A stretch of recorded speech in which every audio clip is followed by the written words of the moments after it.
Yesterday saw this post about Apex Project I, which is a product put out by United Codes, and there's the pricing. Um, so um, they are doing something that I have done before. I'm going to show you a little code, and then I'm going to show you some of the things I've learned. And I'm just going to talk about distribution mainly and some of the problems that you have. This is not a critique or trying to change the of this at all. It's just this inspired. Said, oh yeah, this is something I like to talk about. I love to talk about quality assurance, testing, and this kind of stuff. And so let me begin with a little story. Many years ago, I started off as a Microsoft Access developer. Fell into the Oracle database administrator role for a enterprise ERP system called JDE OneWorld. And I have always been interested in what's in the database, what's in the tables. And, you know, I can stretch back more than 2 decades, well over, not well over, but maybe, over about 2 decades ago. And I can still remember the F4211 and the F4201. The F4201, I believe, is the sales order header, and F4211 is the sales detail table. It's funny because I can't remember the stuff that I worked on like last year, but I can remember all this stuff. In the F4211, there's 2 columns. One's last status and next status. SDD, NXTR, something like that, and SD, whatever. And they have numbers, like your last status might have been this, and your next, and it's kind of determining where in the workflow that row is, and what is the next thing. And you can configure these within JD Edwards. You can like configure what it does. You can design these batch jobs that, you know, move these things through different statuses and stuff. And if we had instances in which users would run stuff and it would do crazy stuff and come up with impossible last status, next status. It's not possible to be in this state, you know. And we would spend hours and hours sifting through transaction logs, archive logs, whatever we had at our disposal in order to undo. Because we couldn't just roll back the system by the time we discovered it. That's a reality there. A lot of times you have a logical data corruption issue. You've got to fix the logical data errors. And if you have somebody that really knows SQL and the database and all of that, working with the business users, you know, you need that for this type of thing. The business users have a hard time doing this on their own, and the traditional database administrator role, which they really don't care what's in the database. They're just there to keep it up and running and, you know, help you tune your bad query and do backup and recovery and stuff. They're not super helpful either. It really needs somebody that knows the data. Which is actually got to my tool building. You know, one of the first things I built was a tool called Compass that was like a data explorer for JD Edwards OneWorld. Built it in Access, put it out there, was real proud of it. People were using it. The people I worked with loved it because it made their ability to query these tables directly and design things and, you know, do all kinds of cool things for their configuration, setting up their charts of accounts and things like that. And then it got kind of quashed because I was slapped on the head and said, you know, you can't give this stuff away. This belongs to the company you're working for and stuff. And so I kind of became an internal tool builder at that point and just did everything internally because I liked having a job. So early on I started building monitoring tools, and those monitoring tools, I quickly saw that there was benefit to writing business monitors. Like, let's monitor this F4211 table, and I will get alerted anytime I want to know. So I go to the business user and say, what are the legitimate statuses? I'd query the table and come up with a list of all the possible statuses. Take that to the group by count, take that to the business users, and say, hey, what here is legitimate and what is not? And, you know, they'd look at stuff and, oh, that's not legitimate. What's that doing there? Yeah. And we'd work through this until I found the last status, next status combinations that were legitimate. And then I needed to write monitors. So I wrote monitors in SQL, basically. You know, let me know if anything is not this. And then you get to the, as this grows and grows over time and lots of monitors, you get to the point where, well, let me know what's not this, but let me know once. I don't want to know for the next 5 days until it gets fixed. I just want to know once. Or I want to know once a day. Or I don't want to know. I just want a report that comes out at the end of the week and shows me this. And so you get to that. And then as I wrote these monitors, I made it so I could deploy them to any JD Edwards database anywhere. So we pick up a new customer, and I deploy my monitoring stuff with these monitors, and immediately I would have this. Usually I would have like a huge list of things that were wrong, and I'd go to the business folks, usually on our side of the table. We were a consulting company, and show them. And they would start to fix all these things. And the customer would be like, wow, you guys are great. We didn't know all this was going on. This is great. This is awesome. And so I did that with JDE Edwards OneWorld. I did that with a product called Paradigm, which is a healthcare claims processing software. I did that with PeopleSoft. And I've done it with anything I work with. Okay. So moving on, after I've left all that, I've built my own tools again. I found out that building tools outside the corporate umbrella, where your tools immediately are, it's the we build it here thing, we built it here. Like, I can build things internally for a company, and everybody uses them. It's great. You get lots of accolades. Customers love them. The people facing the customers love them. You build things in the open world, and they're like, "Who are you? What are you building? Why would we ever use your dumb thing?" We have our own. And I don't begrudge that. That's just the reality of it. Okay. So they're writing these QA rules, essentially that kind of thing, and they're writing database rules in SQL. And I like this comment here. It says, the rule builder does not yet support the creation of database rules. Rule builders are hard to build, and I almost, so I'm building a product called ChartDensity, which is going to have data in it, which we're going to have alerts, which are, there's some distinctions between a unit test or a functional test, say a test on a piece of code, but you can write that test, is checking for a website to see if it's up, or checking to see if your batch job ran yesterday. Those are like application tests. I call them application tests or something like that, or you could call them quality assurance. SQL really is the best way to write these, but you need some supporting libraries in order to write these efficiently. And I basically wrote something like this in Bash, because you want to be able to deploy to servers easily, and your rules go with them. And they're all, you can have a bunch of delivered rules. You can overwrite existing rules, modify them, plus you can add new rules. Is how the systems kind of need to work.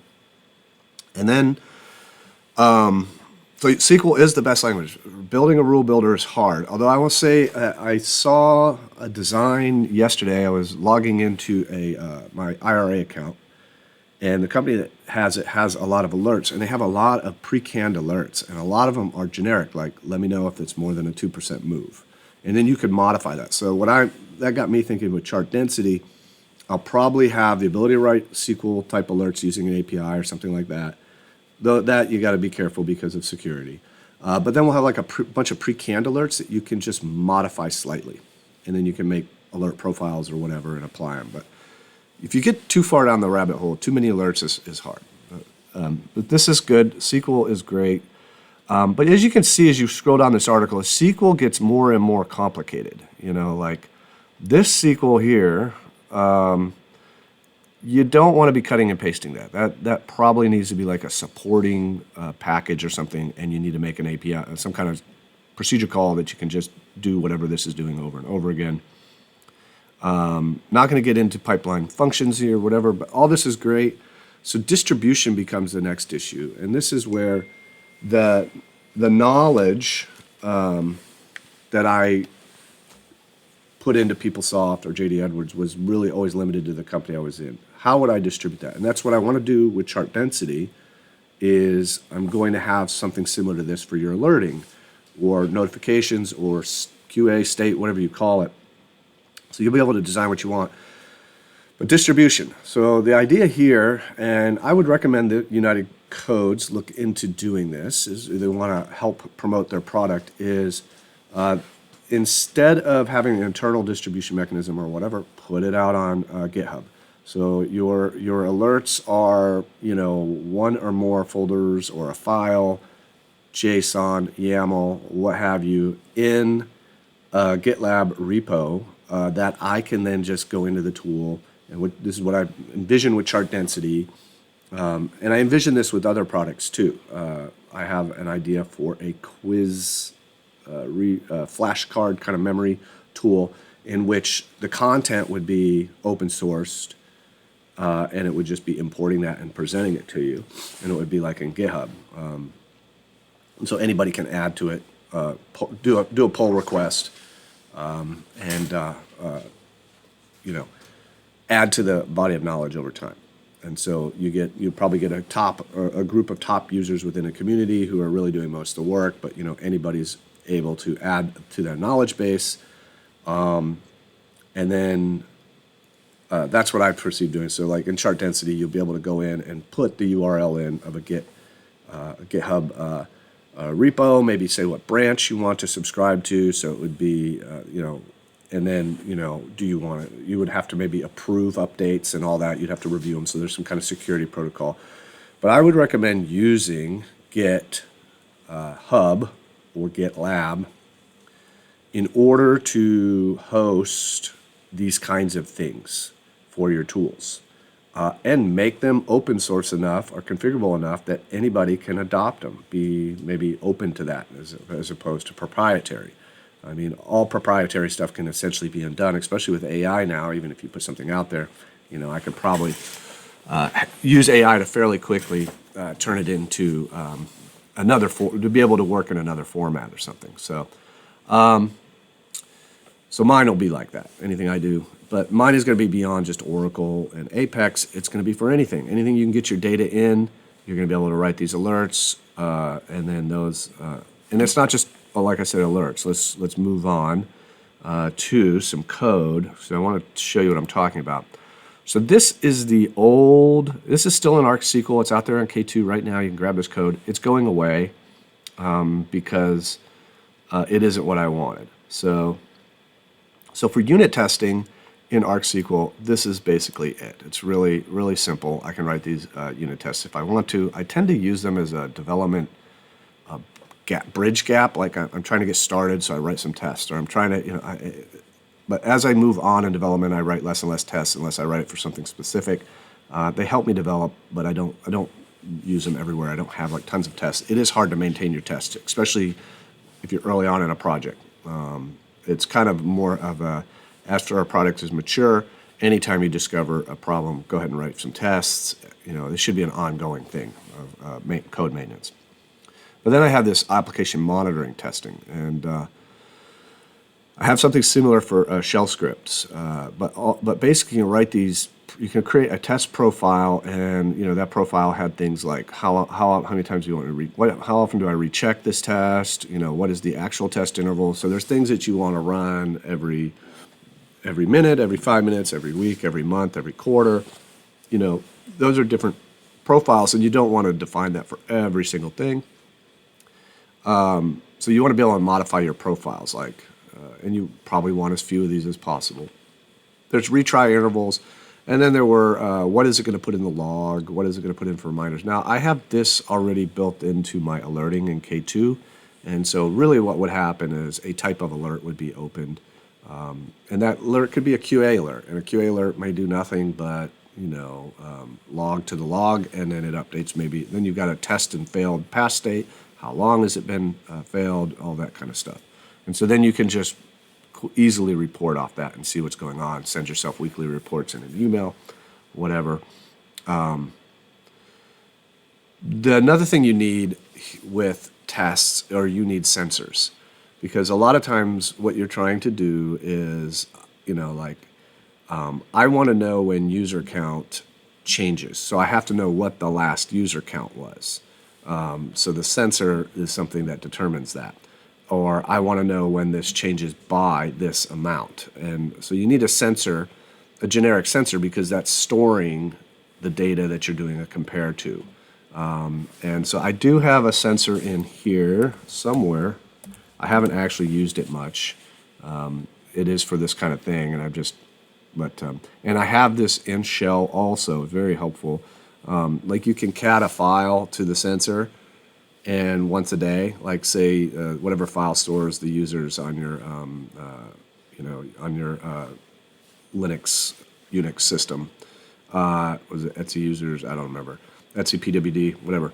You can cat that to it, and then just cat to it, and then anytime it changes, either remove users or not, that triggers a diff, a sensor diff, and then you can, alert on that or do something else. So you can say, you can put it in an if statement. So this is the sensor. I don't remember exactly how it works at this point. I'm not going to look at it, but you do need to have a sensor in order to write a test. You need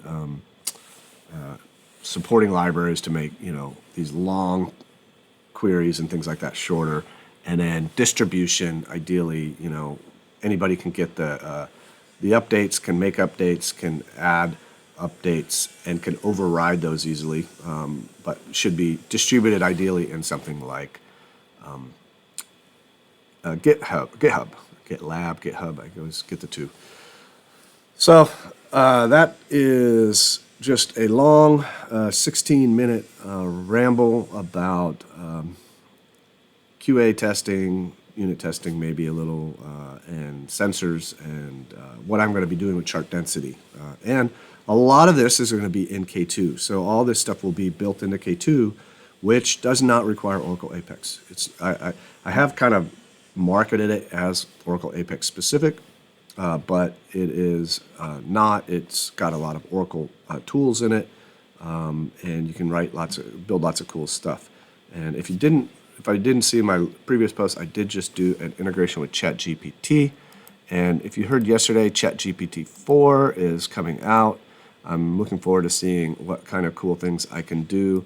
It's a super simple integration here. If you can just steal this code if you want, and probably figure out how to unbind it from K2 pretty easily. There's not a lot of dependencies. We're already using K2 JSON. What else are we using? Probably using ArcSQL log, of course, debug. But log error, a lot of this is fairly easy to change. The JSON thing, it takes the JSON and puts it in a table, which is a lot easier to access. So here's the make REST request, and then we can get our data from the table. Well, no, that's not it. Where's our data? Right here. So this is getting the root.data item I, which is going to be is this image? Yeah, that's going to be the image URL. So that gets put in a table, and it's really easy to get and stuff. So, all right, that was a long one. Thanks if you made it this far.